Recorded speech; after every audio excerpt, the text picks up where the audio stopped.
Good morning, and this is the CBC Morning Report for Friday, April 8th. In our top story, special vending zones will be created in Speightstown to bring a traditional way of life for that community into a more state-of-the-art accommodations. Speaking to Morning Report, Member of Parliament for St. Peter, Colin Jordan, disclosed that the plans are already in motion. I can share with you and with the public that I have asked as one of the two areas that I've submitted to the ministry responsible for business development to be considered as areas to set up vending zones. One of those areas is the area to the east of the Speightstown bus terminal. And that is to say, immediately outside of the fence, as well as across the street, across the Kiara Husbands Highway from the bus terminal. And the idea of setting up vending zones means that the facilities are going to be of a significantly higher standard than the facilities that currently exist. And those are the facilities that will be provided for vendors. While acknowledging World Health Day yesterday, the Barbados Road Safety Association focused on road traffic injury prevention, with drunk driving being one of the top 5 risk factors. President Charmaine Roland-Bowen told a media conference that the delay in the implementation of breathalyzer testing is very upsetting. Today we express our disgust, our disapproval, and frustration regarding the recent decision taken by those who are ultimately responsible for overseeing the safety and protection of our road users in this country. We are left to ask, is someone attempting to shield negligent and selfish drivers and keep them on the road? President of the Barbados Cycling Union, Charles Lynch, said he and his organization give full support to the use of breathalyzer testing here.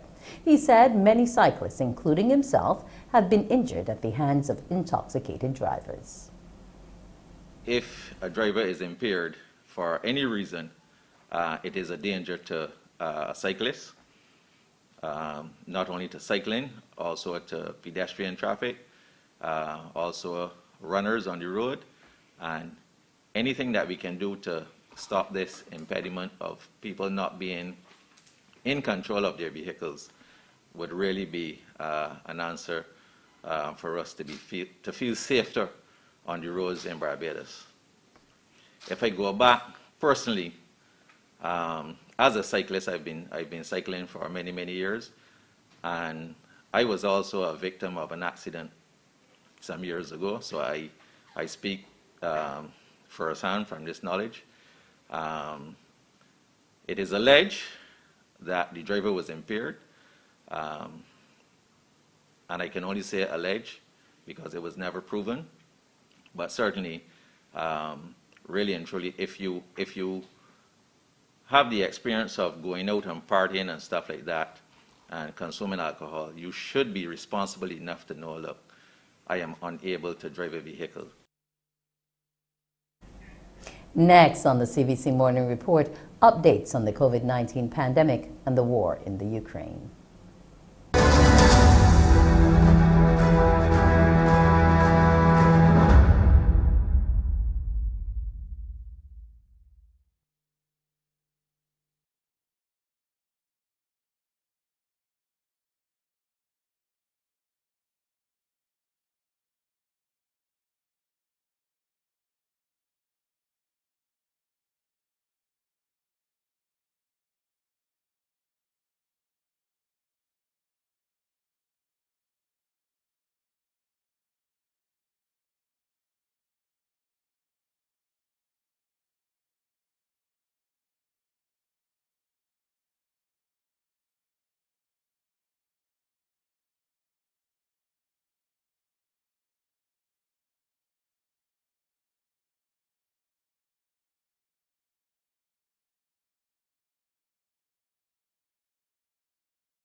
Barbados has 377 new COVID-19 positive cases.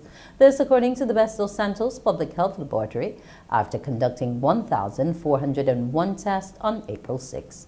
Those new cases include 185 males and 192 females. There are now 74 people in isolation facilities, while 1,902 are in home isolation. Under the National Vaccination Program for COVID-19, the number of people with at least one dose is 161,272, while the number of fully vaccinated people is 151,364. Guyana's Attorney General Anil Nandao is advocating for a blended delivery of justice in a post-COVID-19 era. The pandemic resulted in the justice system implementing virtual courtrooms and electronic filings and communication. And Nandao believes this is an integral part to the delivery of justice. He, however, acknowledged it is equally important to stand in a courtroom and argue cases.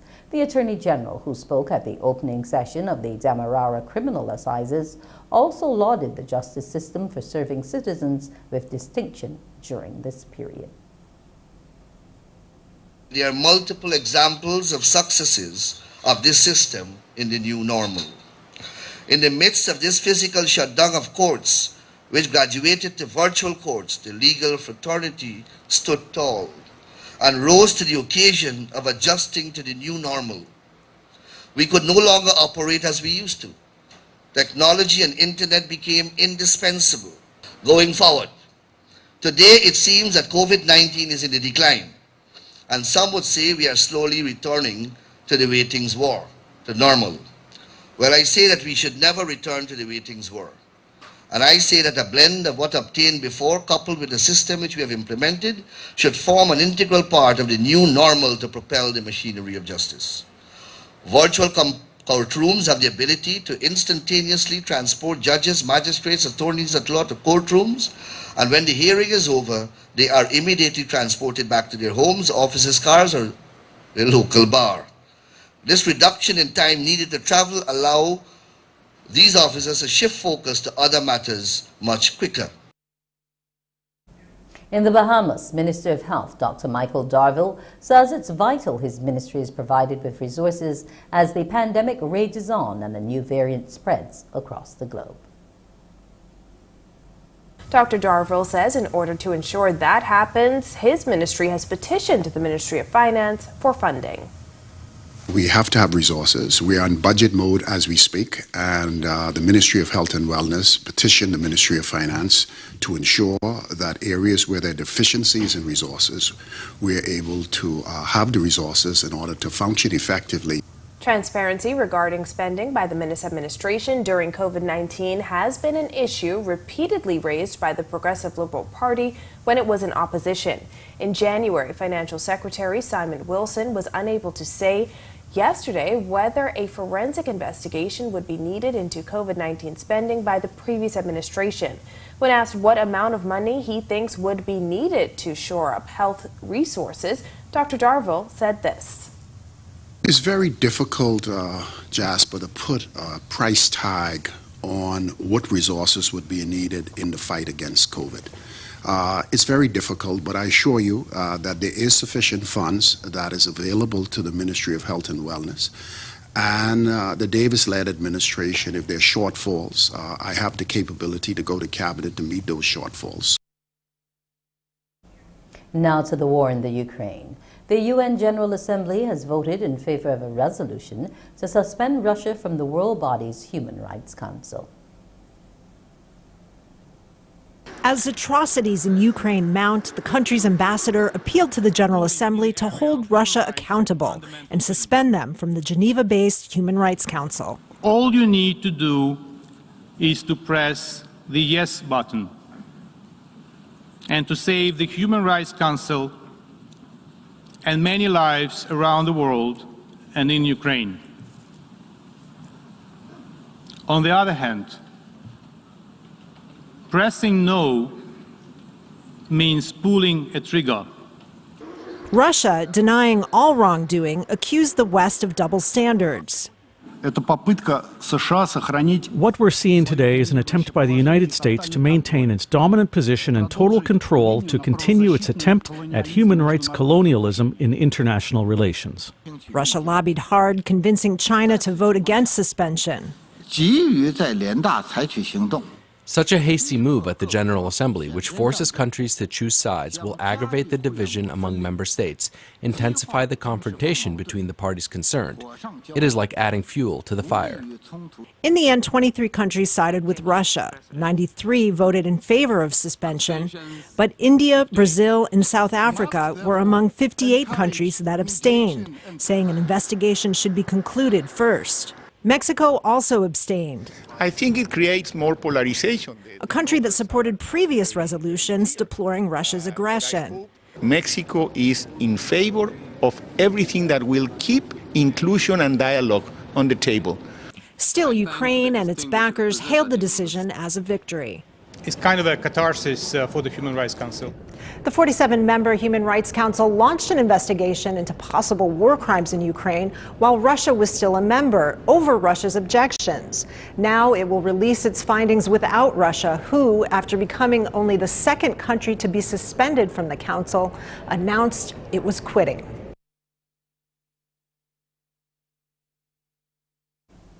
It's time now to preview what's coming up on Morning Barbados. This morning we will be talking to the DEM, and we're talking all about Volcano Awareness Week. What were some of the activities they had, and what can we, the public, do in terms of knowing how to act when a volcano should happen?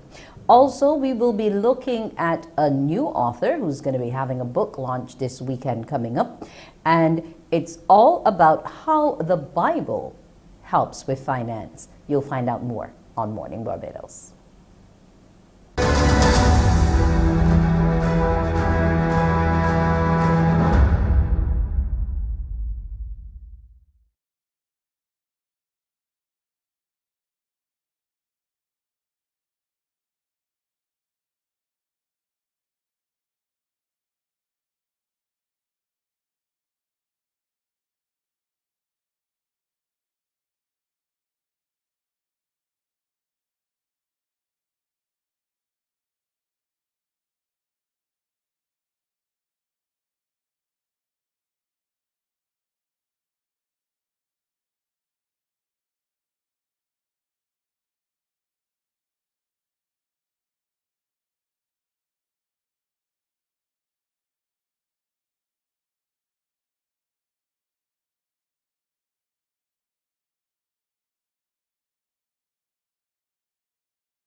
Tourism officials are worried about the number of visitors Barbados may have this summer. Their concerns come in light of moves made by the island's tourism competitors to significantly alter or altogether remove COVID-19 restrictions. CBC's Lisa Broom has more. The numbers are not yet in, but tourism officials say March, boosted by the England cricket tour of the West Indies, capped off an excellent winter season for the sector.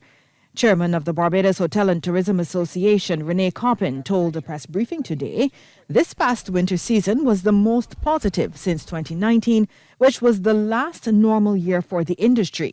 Our occupancy performance across the reporting members grew from the start of winter in December, from 66% in December to 68% in January, and then to almost 75% in February.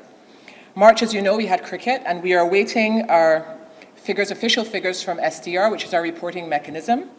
But we're optimistic we're going to see an even stronger growth of occupancy during that month. Now, only 30% bookings for properties across the sector for the upcoming summer period are extremely worrying, according to both Ms. Coppin and the association's Chief Executive Officer, Rudy Grant. They say this is in large part because most of the island's competitors, several of which are right here in the Caribbean, have dropped many of their COVID-19 restrictions for vaccinated visitors, while others are allowing the unvaccinated to enter without any testing requirements. Ms. Coppin says while the association has not taken a firm position on what suggestions it will make to government, it wants a review of the existing protocols so the industry can compete on a level playing field.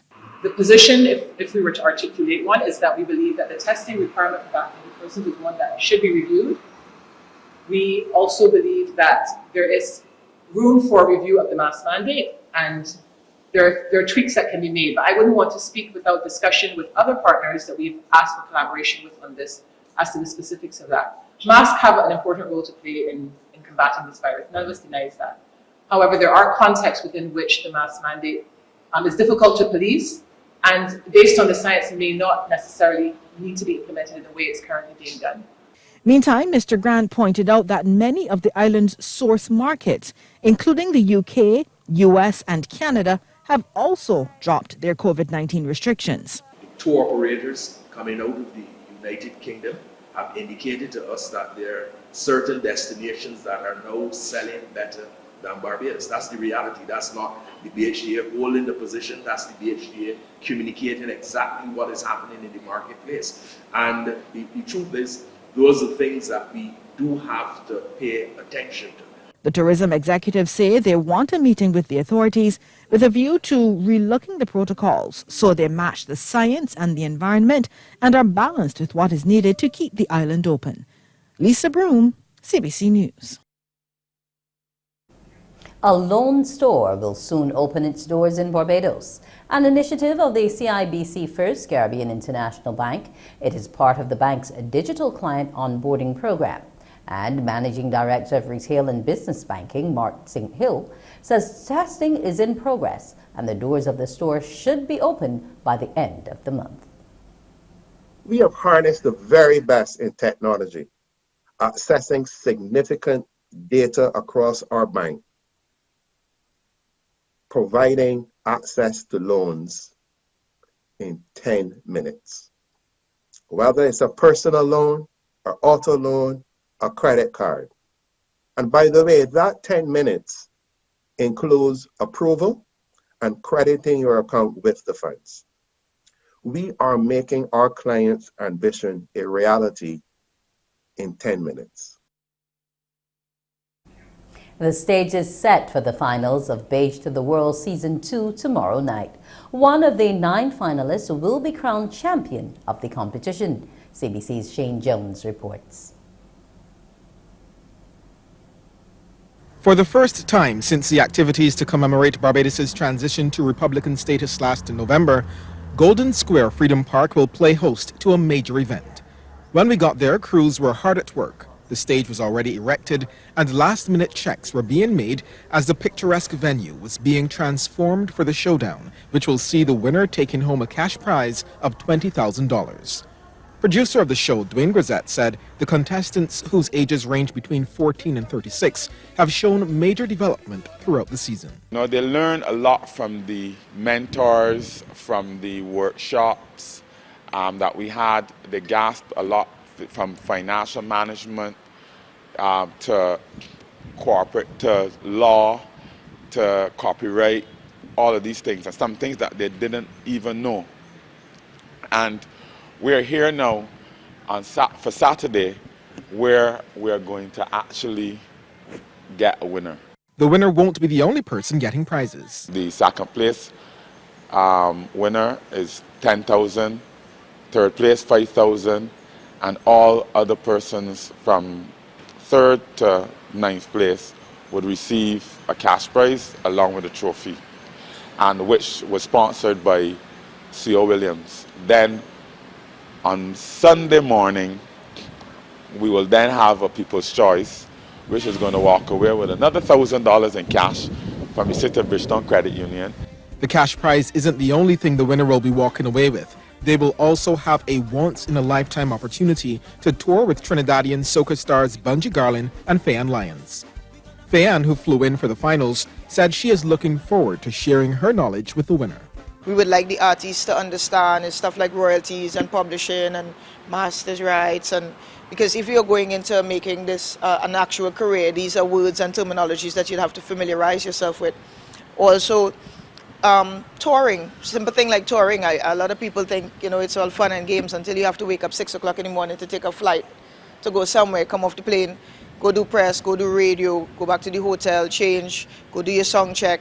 You need to understand how your song check is structured. So there are tons of information that we can actually present to the winner that would kind of make them, quote unquote, skip the line by years of not having to actually go through this process to learn certain things. Saturday night's final will be live on CBC TV 8. Jamaica's Ministry of Tourism plans to increase engagements with a wide range of stakeholders in both the public and private sectors to unlock new opportunities to grow the industry following the impact of COVID-19. Minister Edmund Bartlett notes by increasing engagements with stakeholders in the 6 resort destinations and other investors and entrepreneurs, the ministry will be able to identify opportunities to advance the intended outcome of its tourism strategy and action plan. For Tourism Minister Edmund Bartlett, 2022 should be the post-COVID-19 recovery year for the sector.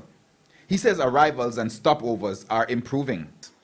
This should see, Madam Speaker, the closing of the first 4 months, which is our traditional tourist season, with 925,000 stopover arrivals and crews, and for the country to earn $1.17 billion within that period. He also highlighted plans to further boost Jamaica's offerings, among them providing tourism products to the world.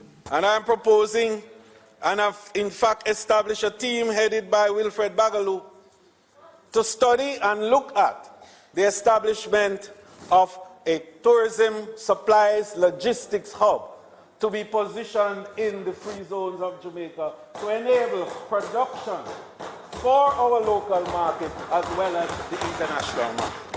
Additionally, Mr. Bartlett says several new flights have been confirmed, including from Canada's west coast, the United States, and Curaçao. To match that, over 8,000 more hotel rooms are to be constructed in several North Coast parishes. We have the new Secrets Resort for Richmond in St. Anne with 700 rooms and 280 rooms, also Secrets Dreams, as it is called, in Montego Bay. Bahia Principe to have expansion, and a number of others, a total of some 8,500 new rooms to come on board within the next 5 years. The United States Senate has confirmed Ketanji Brown Jackson's nomination to the U.S. Supreme Court, making her the first black woman in the nation's history to serve on its highest court. This was the moment when American history was made. On this vote, the yeas are 53, the nays are 47, and this nomination is confirmed. When the nation's first black female vice president announced the confirmation of the first black woman to the U.S. Supreme Court. Never, never has a black woman held the title of justice. Ketanji Brown Jackson will be the first, and I believe the first of more to come. Ketanji Brown Jackson's confirmation passed by the narrow margin of 53 to 47, with 3 Republicans joining all 50 Democrats in voting yes. She's within the mainstream. She's also highly qualified, intelligent, capable person, and I wish her the very best. The remaining Senate Republicans voted no, some voicing concern over Jackson's work representing Guantanamo Bay detainees when she served as a federal public defender. Others accused her of being a tool for the political left. I believe she will prove to be the furthest left of any justice to have ever served on the Supreme Court. Members of this committee, Jackson defended against that assertion during her confirmation hearing. I interpret and apply the law to the facts of the case before me without fear or favor, consistent with my judicial oath. Jackson has nearly a decade of experience on the federal bench. She's the daughter of public school teachers and also served on the Federal Sentencing Commission. She joined President Joe Biden to watch the confirmation vote from the White House. Jackson will replace the moderate liberal Justice Stephen Breyer when he retires in July, leaving the Supreme Court's conservative supermajority unchanged. It's very unlikely that Justice Jackson will be able to convince a conservative justice to cross party lines and vote with the liberal justices on the controversial issues. But Jackson's confirmation is a symbolic win for Democrats and the Biden administration. At age 51, she will likely have decades to sit on the U.S. Supreme Court, and her supporters say, just as importantly, she will serve as a trailblazing role model, an inspiration for generations to come. Now for a look at sports. Road tennis will be making a push in Europe as a new relationship has been forged between the National Sports Council and the European Union. Head of the European Union delegation to Barbados, Her Excellency Ambassador Malgorzata Wolenskisa, says they'll be working with the NSC in the promotion of the island's indigenous sport, road tennis. From that promotion, not only is there the aim of providing additional opportunities for Barbadians to get involved in road tennis, but for Europeans to learn and participate in the sport. We recognize the relatively low cost of participation and outdoors experience of this fast-paced physical sport make it easily accessible to all and supports a healthy lifestyle. The sport also serves up an avenue for community engagement and an opportunity for those of us from Europe to learn and participate in something that is uniquely Barbadian. We therefore look forward to our collaboration with the National Sports Council in the support of road tennis at the school and community levels, as well as its promotion beyond these shores. The announcement was made to coincide with the International Day of Sport for Development and Peace. This year's theme was securing a sustainable and peaceful future for all via the contribution of sport. Now it's time to see what the weather picture is like on the outside. In Barbados right now, it's fair at 25.2 degrees Celsius. The humidity stands at 75%, and the barometric pressure is 1014.4 millibars. The winds are coming from the east at 26 kilometers per hour.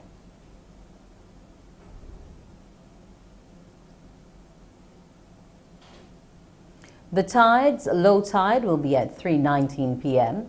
and there will be two high tides, the first at 7:19 a.m. and the second at 10:37 p.m. The seas are smooth to moderate in open water with swells ranging from 1 to 2 meters and increasing. The forecast for today, partly sunny with a few brief isolated light showers. Tonight is expected to be clear with cloudy periods with a few brief scattered light to moderate showers. And here's now a look at our international cities.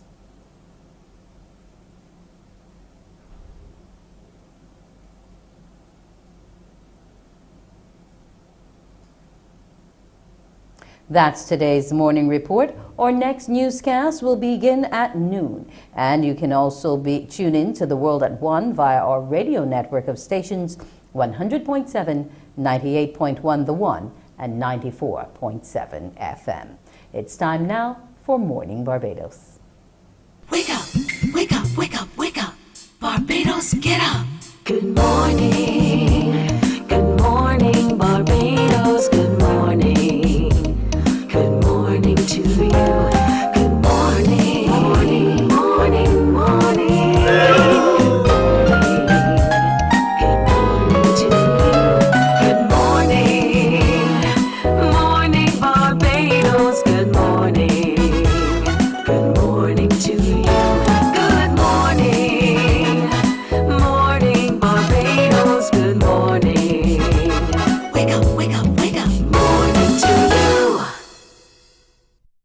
And a brilliant good morning to you. It's a fantastic Friday, a fabulous Friday. However you feel, you can make it that this Friday, April 8th. I'm Wendy Burke with Morning Barbados. Now, there's been some good news, not necessarily here, but in the U.S. The Senate has confirmed President Joe Biden's Supreme Court nominee, Ketanji Brown Jackson, yesterday in a historic vote, which will pave the way for her to become the first black woman to serve on the highest court in the nation. The tally was 53-47, with Republican Senators Susan Collins of Maine and Mitt Romney of Utah and Lisa Murkowski of Alaska joining the Democrats to vote in favor of Brown Jackson. The Democrats broke out in loud applause and cheers when the vote was gavelled.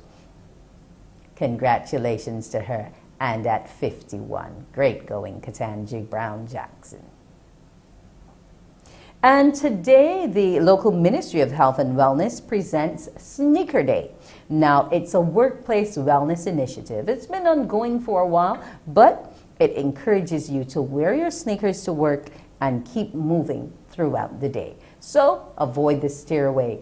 Park a little further away and walk into the office. Take at least 2 short breaks to walk around the outside of the building. Get that fresh air. Sneaker Day, Sneaker Day. Just do that walking. Step in time. Well, it's time now to get to some more stuff that's been happening during the week. The DEM's Volcano Awareness Week, the Department of Emergency Management, they celebrated this week emergency awareness. It's the first ever. It started from April 3rd and will go until tomorrow, April 9th. Now, the week is being hosted to mark the anniversary of the eruption of the La Soufrière volcano in St. Vincent and the Grenadines. That eruption, as some would remember, caused lots of plumes of volcanic ash to blanket Barbados, and it resulted in a national shutdown to protect our citizens. To discuss with me some of the events which have taken place and those upcoming is DEM's Director, Kerry Hines. Good morning to you, Kerry. Hi, good morning. Good morning, Barbados. Nice to be here this morning.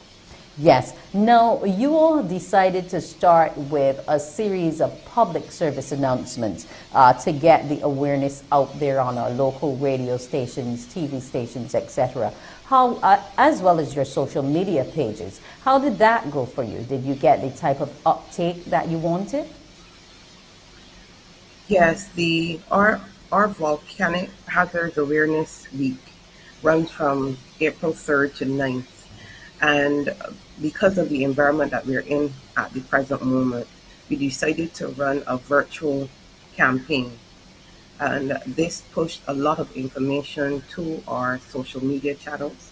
And this is along with a number of our partners, the Government Information Service and CBC, and a number of other agencies such as the Seismic Research Center.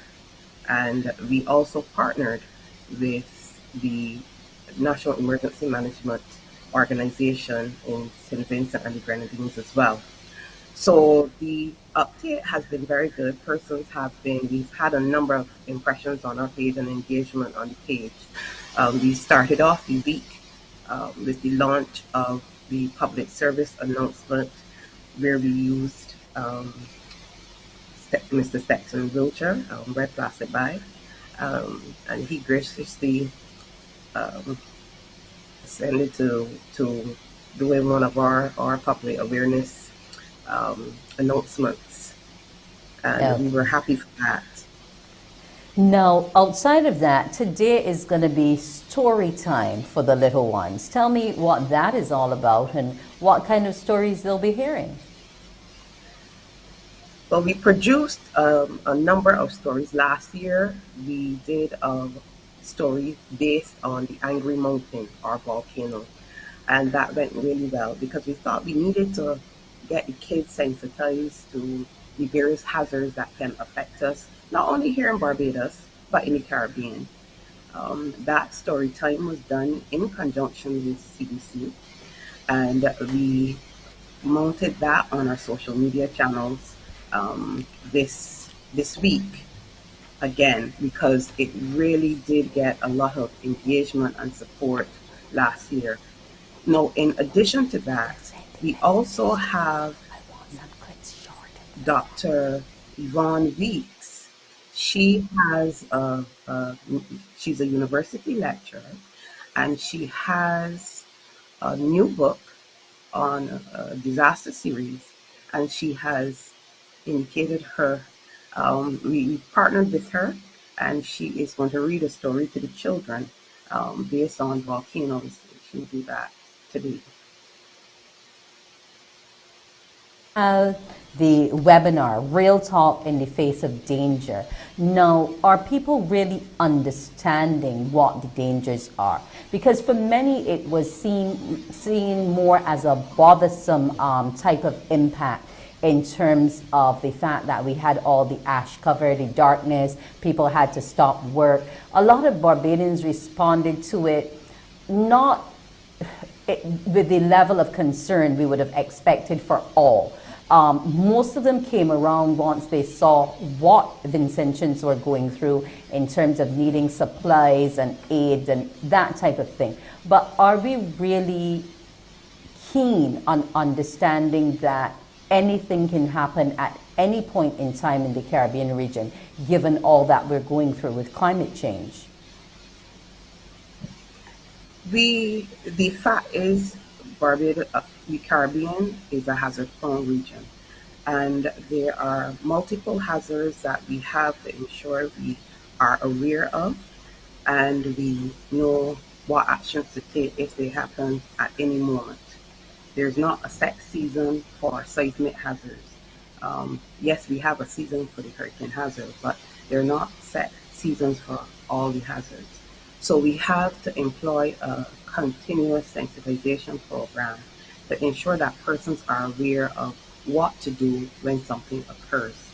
Now, for a number of us in the Barbadian society, yes, we know about the volcanoes and volcanic hazard, but for a number of us, the whole novelty of the ash fall, that was very, very new to us. The older persons may remember that, but the younger part of the society, that last year was probably the first time they ever experienced anything like this. We quickly tried to push out a lot of information to help persons cope with the ashfall, a number of tips in terms of what they needed to do to protect themselves, and even in the aftermath in terms of what they needed to do to effect a proper cleanup.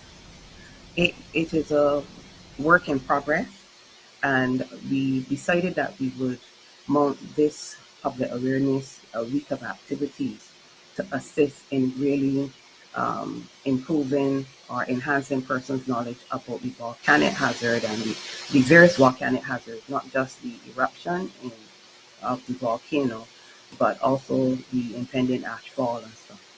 So it is very important that we have an ongoing program, and we try to ensure that we sensitize people in innovative ways. Hence the reason for the story time.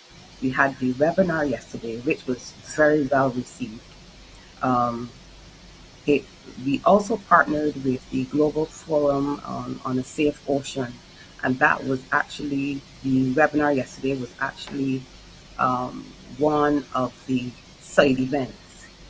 And we had over 400 viewers, and it was important really for the Caribbean to share its experience as it related to the volcanic hazards. No, when you're speaking of the ocean, I'm just wondering if we have cause for concern here, because Kikonjeni has been dormant for some time, and I'm not sure when was the last time I heard any reports being done on whether or not it was having any activity. Is everything good there, or should we be more on alert for the underwater volcanoes and possible tsunamis? Well, we have a monitoring system, and the Seismic Research Center out of Trinidad, they are responsible for that particular monitoring system. And they will indicate to us if there are any changes in terms of any the Kitamjani volcano. We have also a regional tsunami warning system as well, and that is monitored on a daily basis. And any changes or any activity, the Pacific Center Tsunami Warning Center, along with our local Met Office, they will indicate to us if there are any potential threats.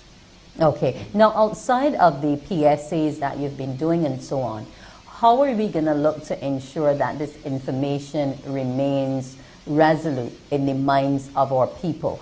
Is the DEM perhaps looking to produce some sort of manual or to ensure that there's a PDF that's downloadable on your site so individuals have a one-stop so they know exactly what needs to be done in the pre and post stages should we encounter any volcanic or other hazards, natural hazards? We have a number of pamphlets and stuff which we usually issue to the public, and of course we place information on our website and other social media channels. And I see there you have an example of one of the fact sheets that we have. So we try to push that information out there. In collectibles, when we do our public awareness drives within the various communities, the district organizations, they would usually assist us in doing those drives. And we try to ensure that there's information that persons can walk away with that will help them in their preparedness efforts and also the recovery efforts. Okay.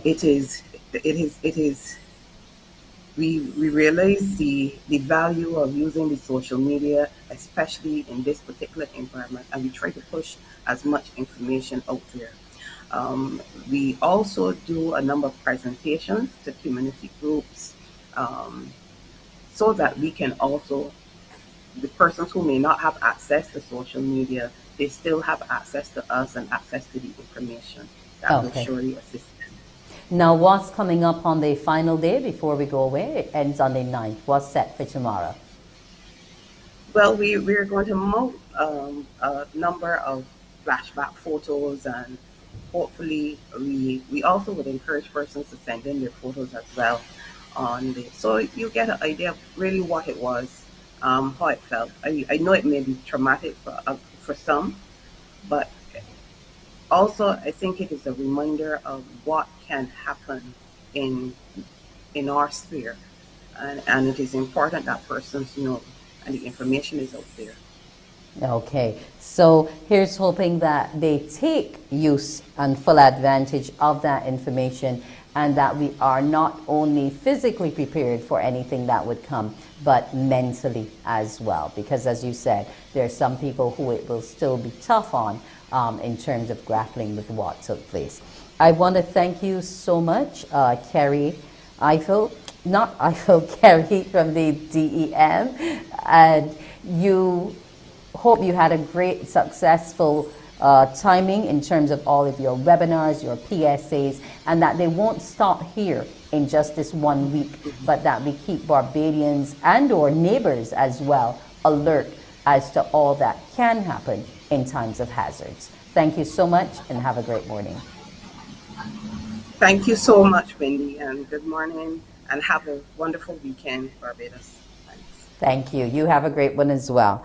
Now, that was the DEM director, and she was telling us all about the things that took place during the week. Now, coming up next on Morning Barbados, we'll be turning some pages. We'll tell you exactly who they're from when we return.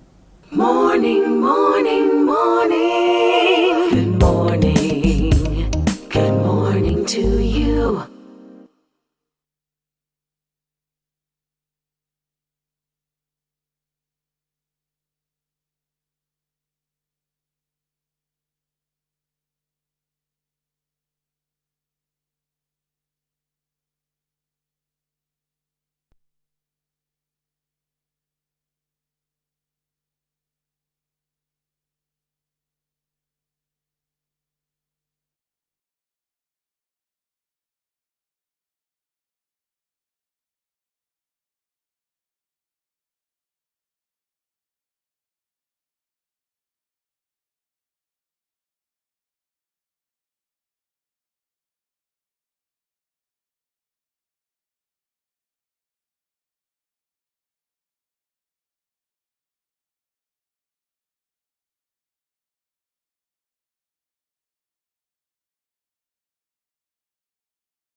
And on today's next chapter, we're going to be having a new book launching.